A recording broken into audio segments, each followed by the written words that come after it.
different meanings to different people.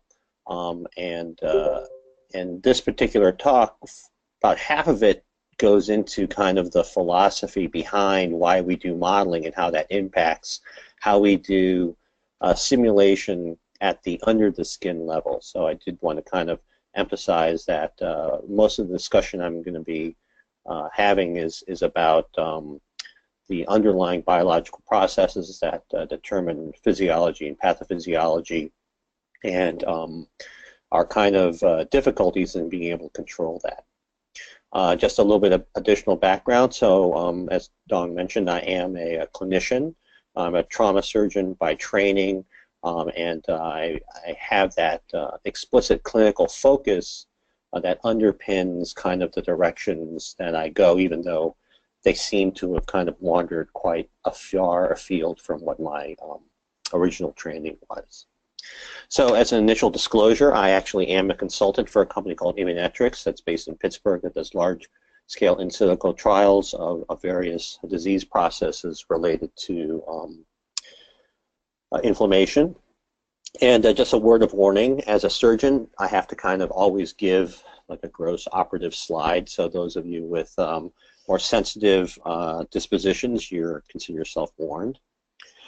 This picture is a picture that I show that kind of demonstrates what my day job looks like, and also my my motivation. So this is a fellow that I operated on several years ago in the middle of the night, who had a stab wound to the base of his right neck, and he had a lot of blood in his chest, had low blood pressure, and we rushed him off the operating room. And what we can see here is the patient's head is to the screen right, and the patient's feet are to screen left. This is his chest open up with his lungs sitting exposed, and this is an incision that we made over his abdomen because of all the fluid he got. He swelled up. So this guy required about 70 plus units of blood over the first 24 hours. And those of you who know, the body holds about 12 or so units of blood. So this was several-fold exchange transfusions. And it turns out that he had a laceration of his right internal mammary artery off his subclavian artery, which was kind of difficult to get control of. Having said that, it is just a technical exercise. It's just a matter of getting to the hole, sewing the hole up, and giving the blood back.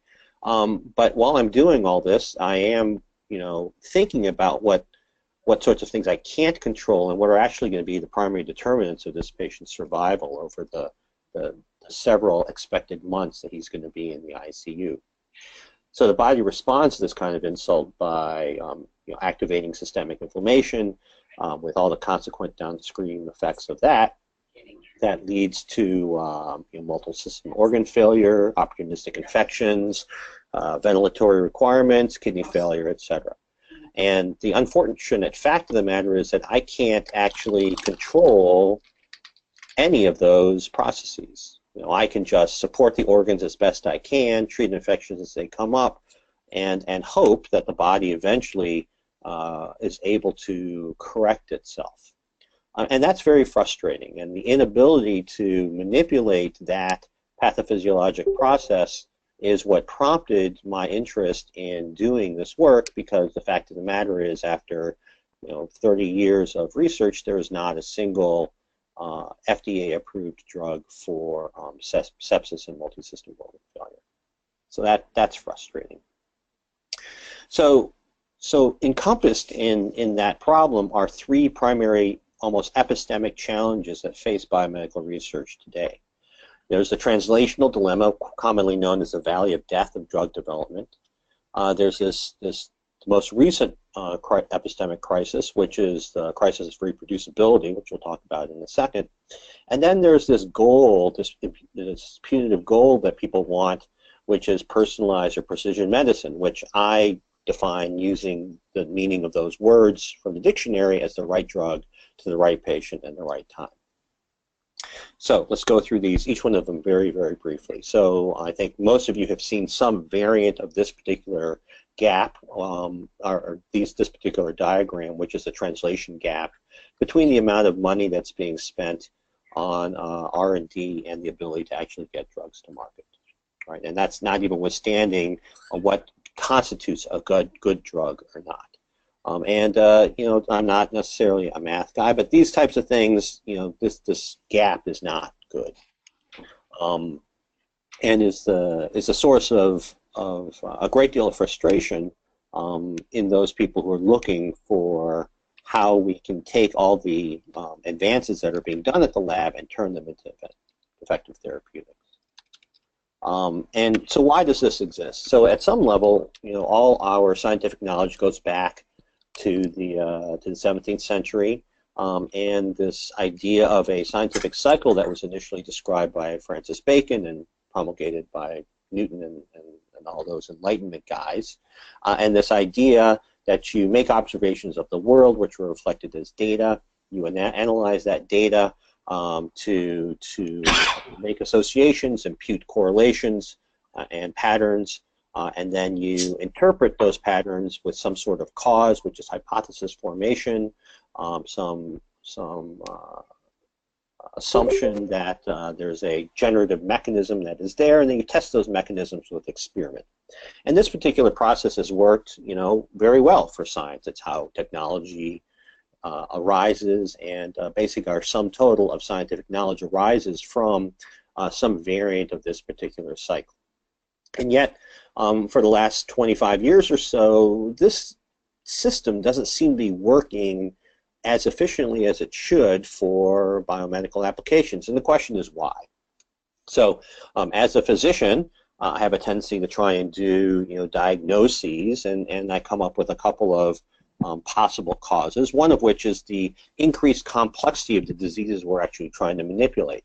You know, so this is the low-hanging fruit that have actually been identified using the traditional scientific cycles, things like you know, public health, where we, you know, make sure our drinking water isn't contaminated with our feces and stuff like that, and the basic treatment of infections, like the infection, you have an infection, you treat it with antibiotics, it goes away, and then you're kind of okay.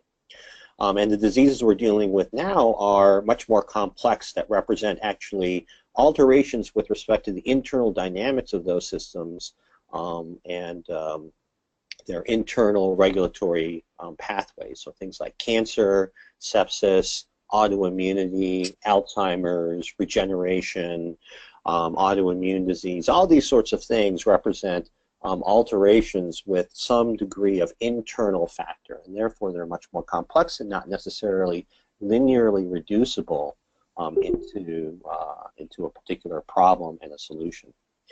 The other thing, which is kind of a paradoxical effect, is the increased dimensionality of the data that we have. So with enhancements in scientific methods and actually computational power, we're actually able to have much more granular identification of the various processes that we're looking at. And at one step, that would seem to be a good thing, but I think the challenge here is that with the increase in dimensionality of data, so too increases the number of possible correlations you can draw from that particular data, which increases the number of punitive hypotheses that you might actually have. So I think the state of the current biomedical research environment is that you know, we have an imbalance in technological achievement in our ability to actually acquire data and even turn that data into punitive hypotheses. But the challenge is being able to actually test those hypotheses in a way that can reinforce our beliefs of mechanistic causality. And this evaluation of causality is necessary because if we are attempting to control the system, we need to operate based on a trustworthy hypothesis about how that system works. So, unfortunately, this little cartoon demonstrates what our current strategy is, and again, it manifests in the Valley of Death, which is that we kind of hope we guessed right. I would argue that this is not a particularly robust strategy, and that the ability to take our knowledge at the generative micro scale and turn it into effective system-level representation should have a more rigorous process and hoping for the best. So, not only is there a challenge in that the application of the scientific cycle, but we're not even quite sure what the reliability of the things we've already done actually are. So the crisis of reproducibility has received a lot of interest in recent couple of years, primarily manifest in the inability to reproduce what are considered to be hallmark studies in various fields. So, this slide gives a summary of a couple of the headlines, as along with some of the costs, and certainly there are a multiplicity of proposed causes, that go from malice to just logistical limitations. However, I propose that there's actually a fundamental issue which has to do with the perpetual undersampling of the actual system-level behavior space manifest with experimental and clinical studies. And then let me dive into this one just a little bit. So I will make the semi-inflammatory statement that at its current state, biology is more akin to alchemy than it is to a formal physical science. And the reason is because we treat biological systems in almost completely empirical way. And at some level, notoriety in the biological field is predicated upon expertise within a very specialized area of which you can say, well, my system is different because it has this different molecule or this different gene or whatever. I think the other challenge associated with that is that you fall into the trap of infinite regress, where if what you are valuing is granularity of description, then all you're going to do is ask for more detail, and you're never going to get everything. I think one of the other challenges has to do with the fact that we use experimental platforms, i.e. biological objects, that for which the experiments are opaque, meaning that we actually don't know what's going on in these organisms that we use in our test studies, and we're trying to impute what is going on based on a small section of samples. Furthermore, there's an emphasis on components, not function. This is, again, from the legacy of biology from botany and zoology, which was, again, primarily descriptive. There was a little, there are certain areas that do emphasize function, like classical physiology and some aspects of genetics, but certainly the majority of biomedical researchers focuses on identifying the various components that happen to be in a particular biological system. And I think this is the fundamental challenge that arises from all of this, is that there are no unifying processes, right? There are no natural laws that govern the behavior of biological systems in a rigorous way, such that we can actually predict what sort of behaviors might occur given a particular identification of the system's state. And this is why you can't engineer biology in a classical sense, because engineering requires, at some degree, drawing a constraint box and then having some idea about what your laws are that operate within that constraint box, and then you do a search or optimization procedure. So biomedical research currently involves two qualitatively distinct tasks. The first is application intervention development. So this is actually effective in certain particular domains. And I described what the engineering task actually was, and a great deal of bioengineering actually does this very well. But in order to identify the limitations of this approach, we look at those systems for which it does work well, and those are systems that can be reduced to physical systems, for which we do have natural laws. So things like materials science, things like hemodynamics, where fluid approximations and fluid dynamic flows are applicable. These sorts of systems can be turned into formal representations for which you can apply engineering principles. And the other area where bioengineering has worked is essentially the creation of bioexperimental platforms. So the creation of an experimental model is an engineering task that produces an output, but it doesn't necessarily give you insight into how that system works. And actually results in a very artificial system. So a lot of people who do computer science will look at biology and think that it's just a matter of getting enough compute power, and as this little cartoon shows, that isn't necessarily true. I mean, there's a degree of complexity associated with the ultimate structure that we experience that can't necessarily be represented in the way that we look at computer programs. So biology is a discovery task. I think we're trying to figure out what's actually going on to some degree of trustworthiness. And what we want to be able to do is turn biology from this alchemaic descriptive endeavor into something that's more analytical and akin to what we do in physics or chemistry. So this, of course, requires us to understand what actually science is. So I would make the statement that the goal of science is generalizable explanation. In other words, we want to be able to take observations and insights from one particular system and be able to generalize it to increase the explanatory power of that particular understanding. And to go back to Aristotle, there are fairly basic descriptions of what the questions of science actually are. And he described things as kind of what, how, and why, and we can translate those into more modern terms that equivalent where the what is the data, the how is the mechanism, and the why is a contextualization of that particular system.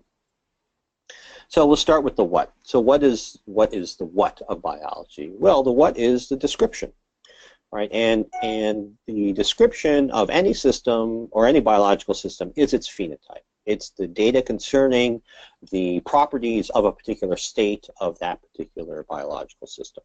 And I think a key point here is that all data goes into defining a phenotype, things like the location, demographic properties, all the way down to gene expression levels of the various cells that make up that particular organism.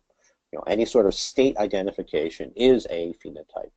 And this is agnostic to scale, because you can describe a particular biological object, at multiple levels of representation, but they all go together in defining what that particular phenotype actually is.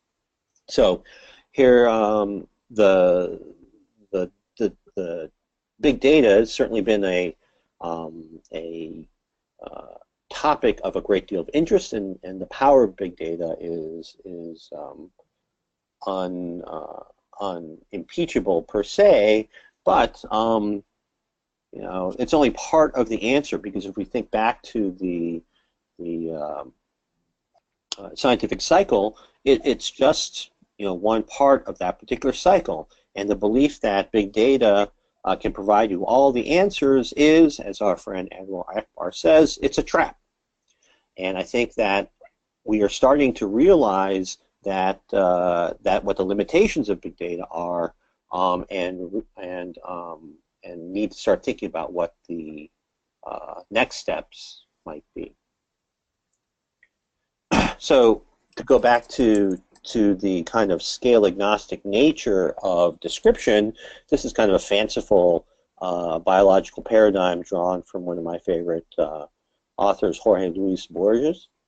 And if you look at this particular list, I mean, it's certainly very humorous and such, but it's really not that fundamentally different than a multi-scale description of an individual, extending from their socioeconomic status, their geographical location, all the way down to physiologic properties, certain levels of biomarkers, down to what their gene expression might be.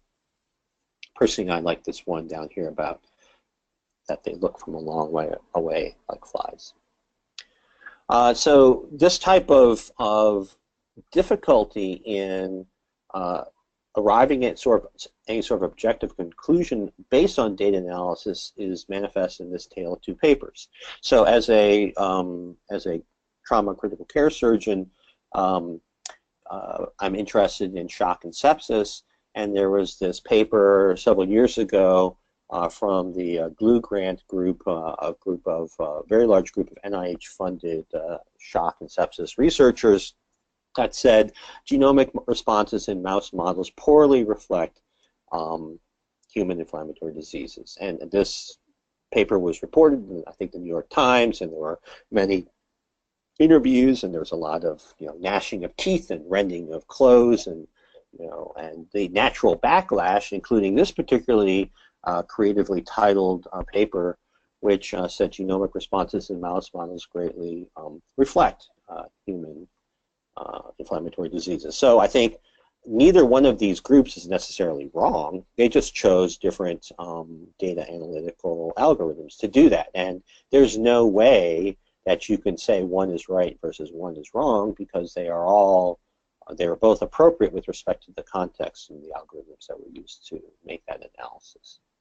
So we can't operate in a field of this degree of ambiguity if we actually want to find a solution to treating these particular systems. So then that's how we get to mechanism, right? That's the means by which one phenotype arises for another. In physics, these are called equations of motion, right? What is the way that one particular state converts to another state over time? And this involves the dynamic interpretation of that data beyond just the listing of a series of time series, and we are now talking about functions and generative mechanisms. And the scale here becomes important because the mechanisms don't necessarily commute in terms of time, so the sequence of events actually matters. So to go back to Borges, he has this little parable about inexactitude in science, and I'll let you read that for just a second.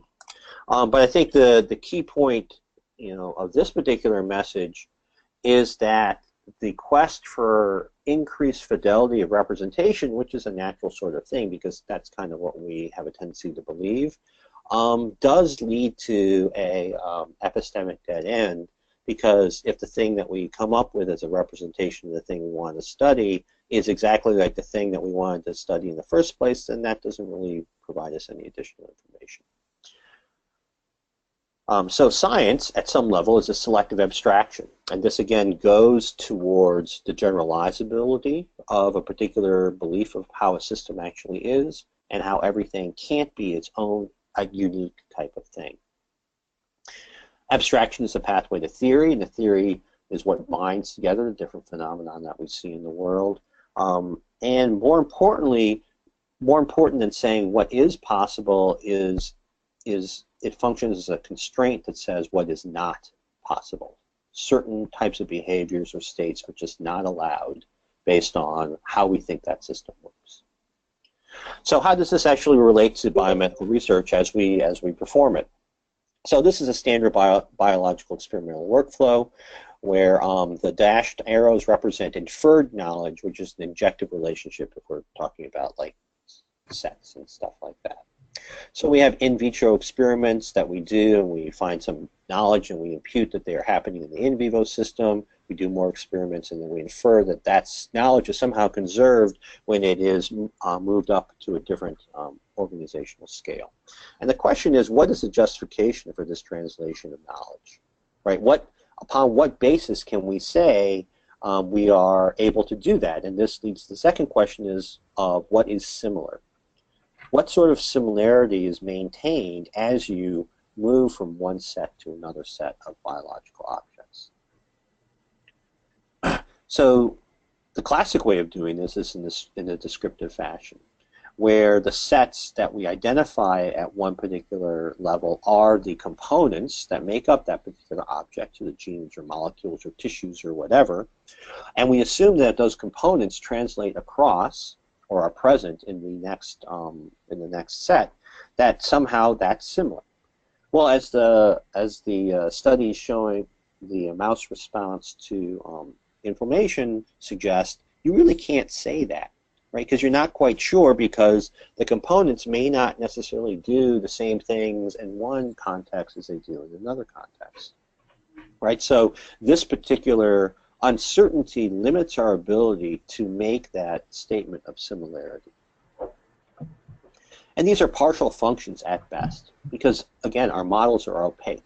They have lots of hidden variables that we haven't identified and haven't characterized, and we don't actually know what the interaction space is that produces the phenotypes that we're observing. However, a more robust way of creating these set relationships is by looking at functions or behaviors. This is then less important that the components themselves are exactly the same, but rather the behaviors of particular systems that are translatable from one context to another context are conserved. Right? Again, there's still a little bit of uncertainty because we are making inferences about what homomorphisms exist between those functions, but they are a little bit more conserved, and the challenge here is to characterize the nature of the injection or identify what the function actually is. So this is where modeling can help, where we create an in silico analog of the biological object, and that in silico object is a explicit injection, meaning that there is a direct one-to-one mapping between every component of that computational representation and the biological object. Now, it's not bijective because there's a bunch of stuff in the biomodel that is not present in the in silico model, but in terms of that unidirectional relationship, that is actually formally specified. So the hope of modeling is that by creating a series of in silico analogs of various levels of biological objects, of which there is an explicit injection between the in silico analog and the biological object, and we can, since they are completely transparent, make bijective relationships between the in silico objects, that we can formalize the relationship and determine what is similar from one system to another.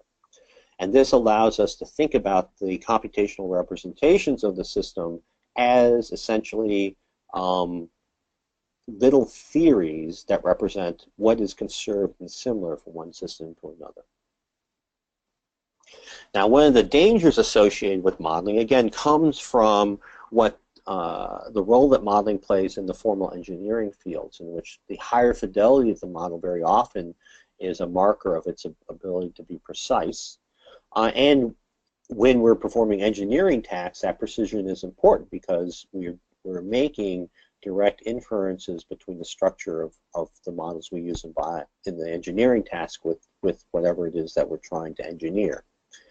But since we don't know how biological systems work, there is a danger in that if we focus too much on creating very, very precise representations of specific biological models, like for instance, you have a very high resolution model of an in vitro cell system, that becomes a very brittle object in terms of being able to translate the bijective relationship to the next scale, the next simulation level.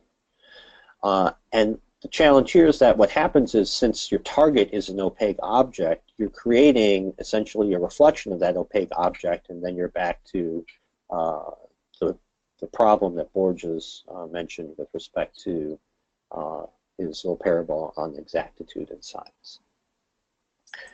Right, so this can lead to a failure in modeling in which you create a series of very precise representations of various phases of the biological investigatory process, but they don't connect anymore either. So how do we get around that particular problem? So this guy, Einstein, said some pretty good things in his life, and I like this particular one, which is that it's not really strange that human beings are normally deaf to the strongest argument, while they're always content to overestimate measuring accuracy. Right, and again, this search for high precision at this point in time in biosimulations can obviate what they should actually be serving as. Right, so as I noted before, modeling and simulation in bioscience is a path to theories, and that at this point in time it's a discovery rather than an engineering task, where plausibility and coverage of phenomenon is more important than precise precision. And it's not just for understanding, because biomedical research is ultimately an applied science. And what we want to be able to do is control these systems to make people better. And the hope is that we would construct these models in a fashion that allows us to translate what is conserved across experimental platforms, and they can serve as conditional or contextual theories. And the last part of Aristotle's thing is this issue of the why in biology. Now, this has been kind of verboten for many years because it leads to these kinds of teleological traps where there's some sort of magical force that is driving how biology works. But why also is a pathway to theory, because a theory is essentially a meta-process, a meta-description of why a global class of objects behave in a particular way. And it turns out that we do actually have a final cause of biology, which is evolution. I don't think that I would be too off board by saying that we can say that every biological object that we have experience with is a product of evolution, and therefore the process of evolution, which involves the combination of diversity, fitness, and persistence over time, represents a functional constraint on the properties of the objects derived from that particular process. And the key here is, how can we leverage what we know about evolution to function as a constraint in the systems that we're looking at? So what then is biology? So it's distinct from physics, but certainly bound by it by conservation laws. It's distinct from chemistry, but it's not just a series of chemical reactions. It utilizes chemistry to provide some sort of structure. So what we want to be able to do is define what's different in order to make real progress in turning biology to a science, because attempts to try and reduce biological systems down to only chemical or physics systems misses an aspect, an organizational level of biological systems that I think is critical in understanding how they actually work. So from a mathematical standpoint, biology is very complex, too complex for standard math. And the question is there another way? I'll get to the standard math thing a little bit later. So my definition of biology that I'm just going to say is, is that there's this existential imperative which is manifest in evolution, that the control structures that are present in the biological system are there to keep the chemistry from running down to thermodynamic equilibrium. And this is a source of biocomplexity. And of course, it's subject to evolution, where the imperatives of fitness and persistence in the phase of selection lead to a time function of persistence of the information that leads to that organizational structure over time. And classically, that's manifested in our genome. From a functional standpoint, there are ways to try and look at these systems in a very fundamental way. One categorical theorem approach is Robert Rosen's MR system. We won't go into that too deeply, but that there are these secondary functions that are embellishments associated to enhance fitness and selection, and these can be represented as a parameter matrix. So one way to think about biological systems is that they are essentially dynamical systems that operate with positive and negative feedback control in a perturbation environment. And the goal of that particular structure, or what's selected for by evolution for that structure, is tuning of those control mechanisms to enhance robustness in a perturbation space. And that's what I consider to be the parameter matrix. So I contend that observed biology is actually a manifestation of parameter space, where the biological objects represent the ability to maintain heterogeneity from conserved structure and functions. And therefore, in studying these systems, the breadth of description of the heterogeneity is more important than precision and accuracy, and then the importance of outliers. So what does that mean? What that means is, if you run a biological experiment and you get some crazy result at some point in time, you don't know what actually caused that abnormal result, assuming it's not a pure measurement error. But you do know that whatever you did to that particular biological object was able to generate that particular output. So it's cognizant upon us to try and recognize, well, what is it that what did I do to that particular animal or cell line or person that caused them to behave in this particular fashion? And that is important information because that represents the behavior capability of the biological object that we need to capture. So I also contend that the heterogeneity of biological behavior is too broad for us to be able to characterize with just observations or experiments in the real world. And therefore, I make the assertion that we use modeling and simulation in high-performance computing environments to essentially empirically, simulation-wise, generate what the behavior space of a particular model structure actually is. So now we get to agent-based models. Many of you may be familiar with these things. These are a computational modeling method which looks at a system as a series of interacting components, usually populations. It's rule-based. Very often that involves stochastic processes that result in different trajectories for the individual components, leading to heterogeneity in the system state and behavior. And particularly for biology, it suits kind of how we think of how biological systems work, which are as population of cells interacting with each other, resulting in population effects manifest as tissues, organs, leading up to organisms. From a modeling standpoint, you can argue that ABMs are the most general type of model. It can encapsulate all other methods. We can talk about this later, but I'm just going to assert that for the moment. Most people interact with agent-based modelings in popular culture by going to the movies or playing video games. This is a screenshot from one of the Lord of the Rings movies, which was one of the first times that they did these large-scale battle scenes. And these are all agent-based models where each creature on the screen is an independent computer program that operates under a series of rules. So in this particular circumstance, you have a series of rules that would determine whether you fight or run, depending on how many of your friends or enemies are around you. And you get these kind of very biomorphic behaviors because that's how people kind of behave. However, when they tried to do this initially, the armies would come together, and once they touched, they would turn and run away. And this was with what they thought were very reasonable standard fighting rules. But what seemed very reasonable when you looked at the behavior of an individual, when you put them in aggregate, resulted in these very unrealistic types of behaviors. So their solution was to turn the survival instinct way down, which kind of tells you something about what is reasonable or not. But it also tells you that the whole is greater than the sum of the parts, that there are population level effects that you can't necessarily infer or impute based on what you see or how you think the individuals actually behave as. And this is one of the properties of complex systems. So when we think about using agent-based models for biomedical research, it naturally maps into the opposite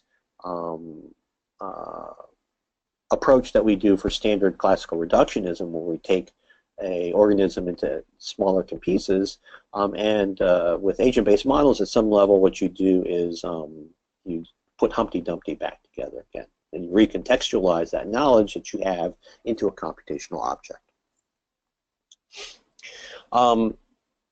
Because of this mapping from one system to another system, agent-based models, I believe, can serve as proxy or surrogate models for biological objects.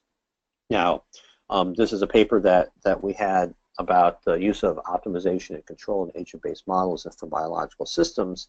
And the key here is that since the agent-based model is mapping to the biology with a higher degree of precision or fidelity than a controllable equation-based representation, it can be used as an intermediate experimental object that you can operate on using those particular equations.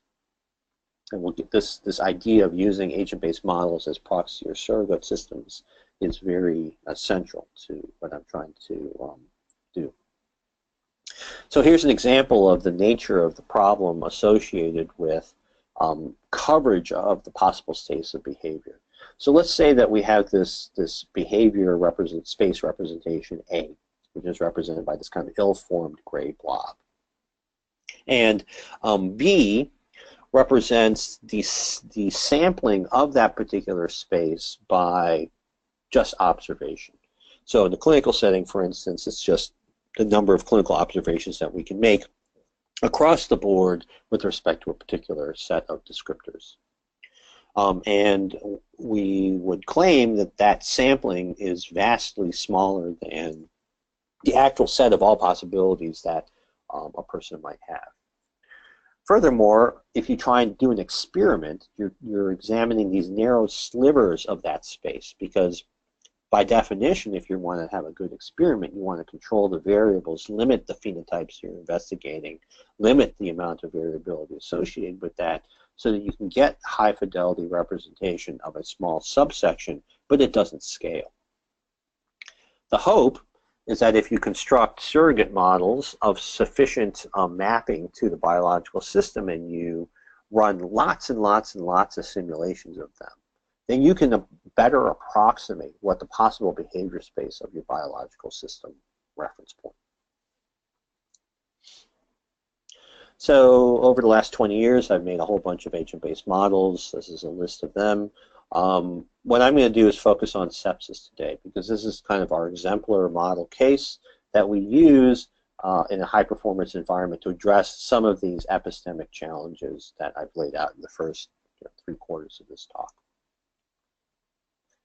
So just for a little bit of background, sepsis is bad, kills more patients each year in the US than AIDS, breast, and prostate cancer combined. There's a huge gulf between phenotypic description and mechanistic knowledge, as I noted with my surgical slide. Despite a third of a century of research, we really don't have any way of precisely identifying how phenotypes arise out of the cellular molecular mechanisms.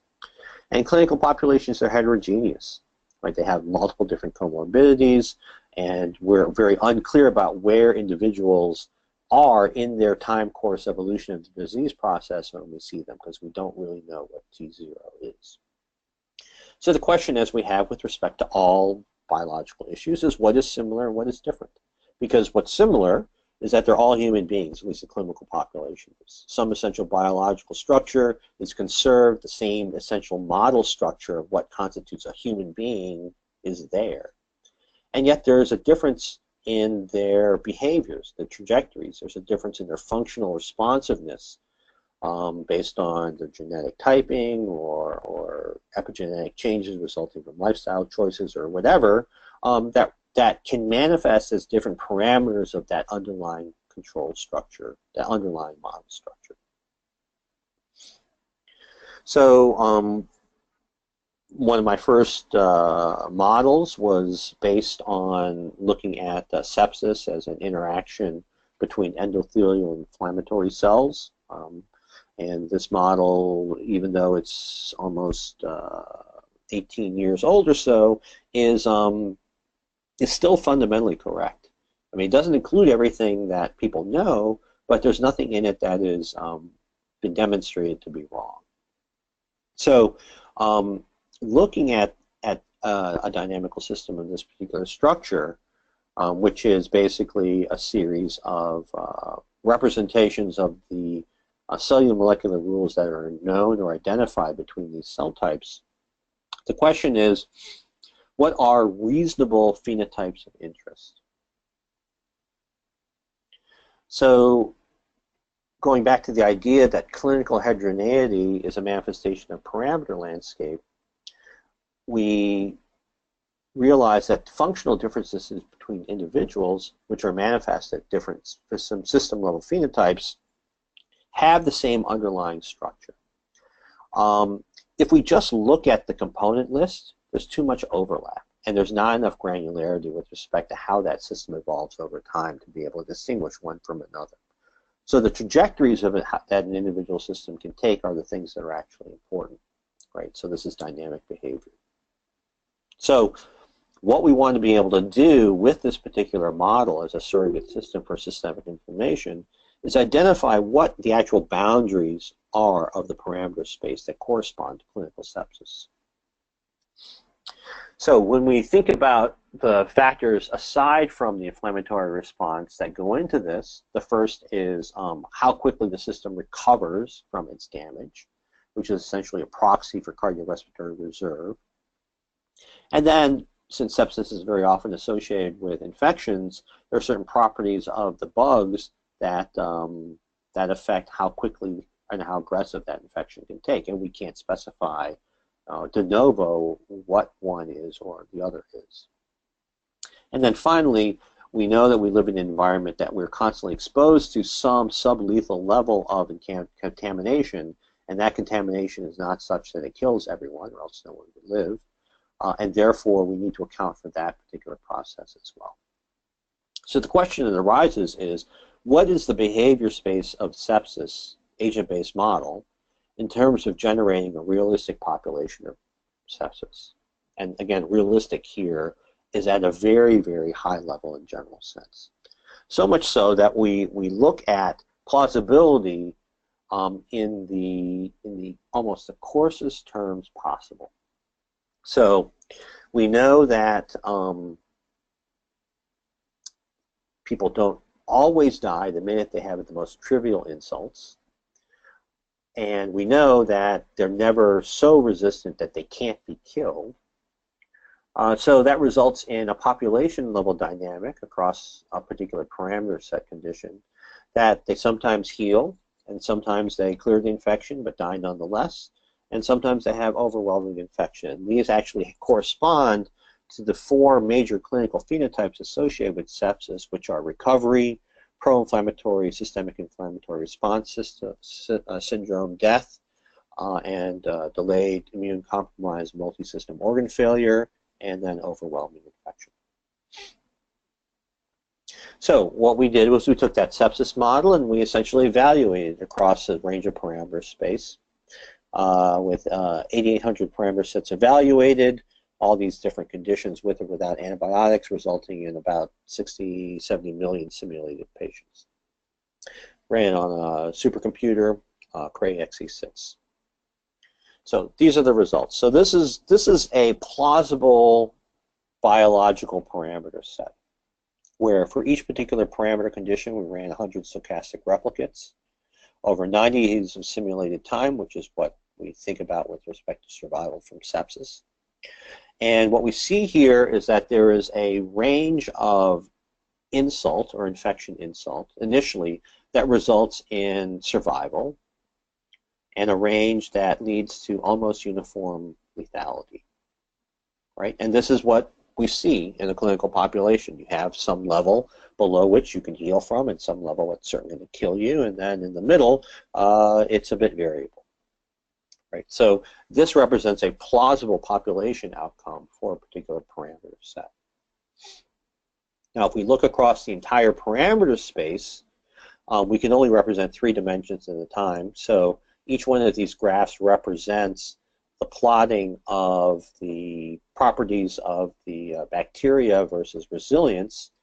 And what we're seeing here is that these green zones, these green dots, represent parameter sets in which the system, as a population, generates those realistic behaviors. These blue ones, the system always lives, which is not plausible. And these red ones, the system always dies, which is not plausible either.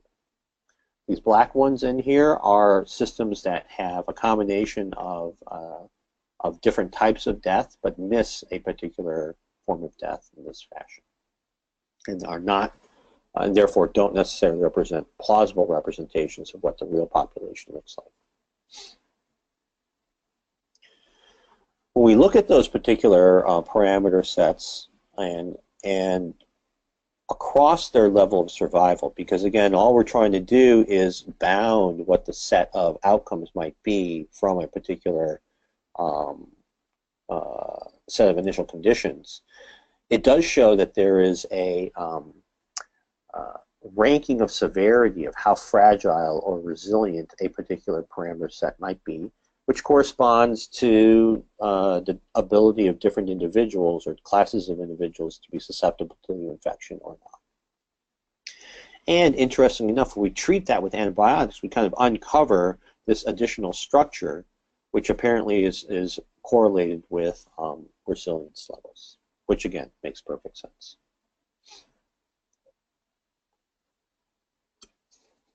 So the goal here is that we use the proxy model of the sepsis model to see whether or not, given how we investigate systems in the real world, will they actually work? So this is one of my favorite papers in the recent past, which is a study about whether a neuroscientist can understand a microprocessor. And what I find interesting about this particular paper is that what they did was they used the standard experimental techniques that they use to extract information out of a neurological system, and they applied it to a system for which everything was known, which is a microprocessor. And while they can identify certain, general domains of behavior, they were not actually able to extract any of the important functional relationships that cause a microprocessor to work. So the impact of that particular, or the conclusion I drew from that particular study, is that what it does is it places an epistemic limit on our current level of investigation. So we did this for the sepsis model to say, how tractable are current methods used to characterize sepsis, primarily focused in biomarker application. That paper was published in Journal of Theoretical Biology back in July. And to kind of describe this very briefly, we treat sepsis as a random dynamical system of which we want to be able to identify what the attractor basins are. But since it's a random dynamical system, you don't actually have fixed points for bifurcation, and therefore we need to come up with a description of the probability fields for outcome, which are these probabilistic basins of attraction. And what these show you is that while there is some degree of structure, there's a great deal of uncertainty with respect to what the outcome of the system actually is, because this kind of rainbow-colored center is where the system primarily exists when it's clinically relevant.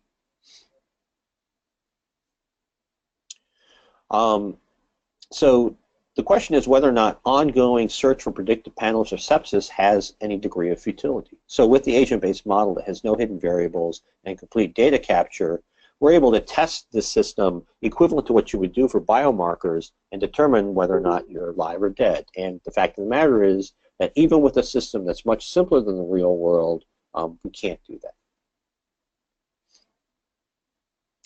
So moving on to control, one of my first papers demonstrated that nothing seemed to work based on what people thought should work, and that kind of recapitulated what people already knew, and the natural question was, well, what does work? And of course I could not answer that because I didn't know. But now what we've done is we've evolved to a point where we can use these high-performance computing approaches to try and address that question by using genetic algorithms to search across possibility space for what it would take. So this again is to identify the scope of the problem that it would take to actually control sepsis. So we have essentially 14 particular knobs that we can address in sepsis, which represent the mediators. And we ran a genetic algorithm on all the combinations at different strengths that we could manipulate these systems over a 5-day period. Combinatorially, that leads to 10 to the 91 possible combinations, which is not possible to explore, but using genetic algorithms we can do that more effectively. And that's what this shows. So if we look at the graph on the left, these are the various time points times 1 to 8 every 12 hours over a 4-day period. And the green boxes going up represent augmentation of a particular cytokine, and the red down represent the suppression of a particular cytokine. And this particular regimen was able to reduce the mortality from 80% down to 10%, But you can see that it's a very complex intervention that requires nearly a different set of interventions every 12 hours. Furthermore, it doesn't seem to scale because it works for certain systems of similar parameter conditions, but not for others. When we look at that particular system, it has particular properties that cause us to identify what might be going on. And if we subdivide those particular conditions, we can find a control strategy, but it's a different control strategy, which again points to the nature of the challenge that we have with respect to trying to eventually control sepsis. Right, I'll skip by this. So, in summary, the argument that I'm making is that there are attempts to try and utilize simulation to essentially fill out the space of possibility to be able to then distill equations of motion or generative laws that can provide us the ability to predict in a more formal sense how biological systems work, and that's necessary in order to be able to fully engineer biological systems.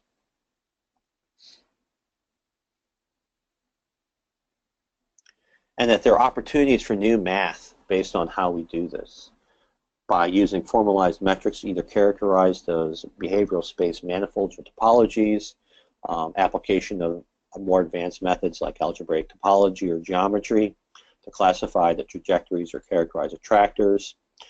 There's this thing called Hawkins' theorem that can extract dynamical structure but doesn't account for the degree of noise, and what we're currently working on is formalizing the properties of agent-based models using Schrodinger approximations drawn from quantum mechanics. So sorry for running over a little bit, but that's it, and I'm happy to take any questions if anyone's around.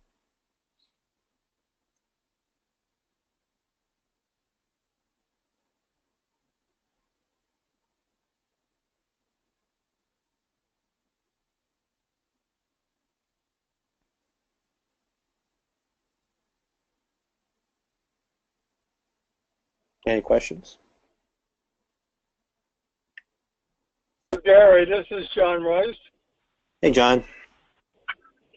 One of my favorite lines in your slides is the reference to outliers and the fact that I've always believed that the answer to the questions to really understand something is in understanding the outliers, not the center of the distribution. And kind of with that goes this concept of the term, you talk about population modeling. And what does that mean to people who hear it in terms of, I always thought of populations as a population is a set described by a distribution, and then all of our math deals with the distribution regardless of the individuals. In the multi-scale modeling world, where the term population modeling is of growing interest, and the reference is to using computers to generate populations of synthetic entities, ergo synthetic humans.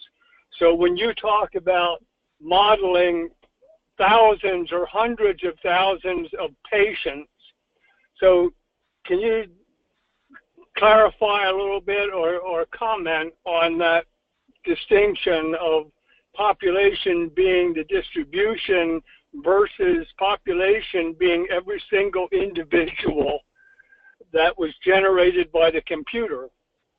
Right. So thanks for the question, John. So I think so there are two ways to look at that population. One is in a descriptive form, which is in many ways a classical way, which is as a distribution. But since we're curious as to how those distributions came about, what we want to do is to be able to generate those distributions with some sort of representation of what's actually happening. So the analogy that I think about is the microstate to macrostate transition.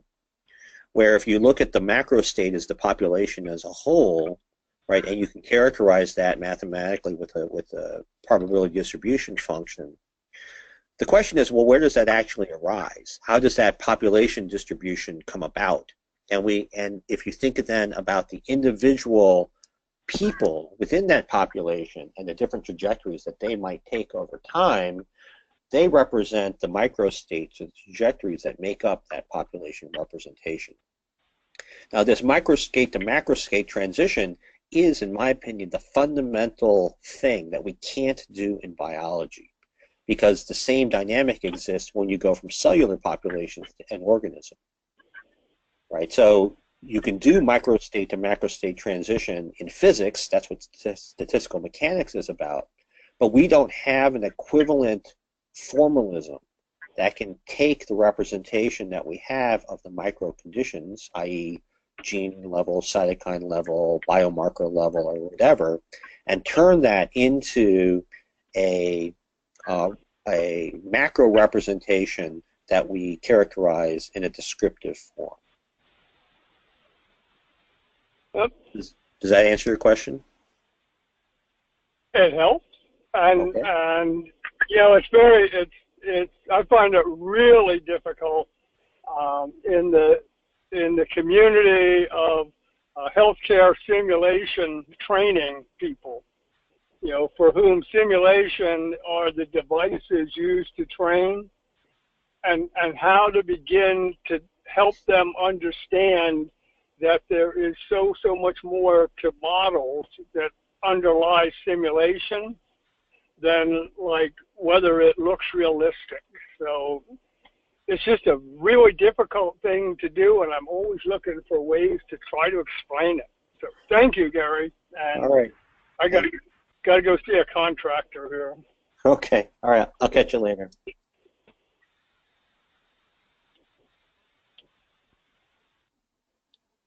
Any other questions or comments?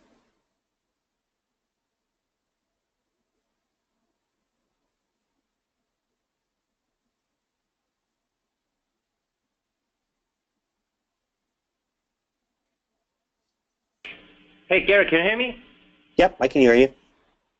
Okay, it's a good question. Thank you for the great presentation. So you got to introduce a lot of this for us, trained as medicine, healthcare field. We don't understand because the technology or techniques, mathematics, engineering. So can you share your experience, how to partner with the other industries or experts, get to in this field, because we need a lot of help from other industries. We are not have this kind of a competency of those fields. Right. So I think as I started off the talk with, that simulation means many different things to many different people, and it serves different functions, and it all comes down to effectively defining what the nature of the problem is that you're trying to address with simulation. And my understanding is that a lot of what this group does is kind of like process management or process representation, which actually has a fairly rich experience from other fields in process improvement, enhancement, representation, the use of simulation, both in analysis and education and training to do those types of things. So that particular track of simulation does emphasize, high fidelity of representation, etc., because you can map relatively directly onto the thing that you're trying to recreate. What I focus on more is kind of the more under the skin biological questions, where we're trying to figure out how the system actually works, where we're trying to gain knowledge enough about that system so that we can effectively control that. And that opens up this entire epistemological can of worms that I talked about for over half of my talk. And I think the challenge is getting people to understand what the limits of the current methodologies actually are, because people get very comfortable with what they know, and it adjusts what their metrics of success might actually be. So I think for for the general modeling and simulation healthcare community, I think again it's very important to kind of define what the type of the application is that we're looking for. Many of the things that I talk about in this particular talk are not necessarily applicable to classical applications of modeling and simulation to enhance healthcare processes. I mean, it's just, they're not necessary. But I think at some level of complexity, when we start scaling up to larger systems, or we want to look at potential process improvements at a lower level of granularity, then some of these issues might arise. Okay, thank you.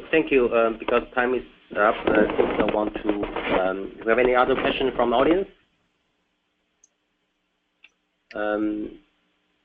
So if no, I want to just just finish this session. Also, I put a slide after. We actually put slides in the end. So we will have a SSH forum for all modeling simulation in 2018, January 12 and 13, before the MSH major conference. So we have a lot of more discussion for topics like Dr. N just mentioned. Actually, chair a session for these particular topics in Friday afternoon. So please visit the website to see more information. We hope you all be there. And thank you again for participating in this talk. Thank you, Dr. N, for joining us. And we will see you next month. All right. Thank you very much. Thanks, everyone. Thank you. All right. Bye.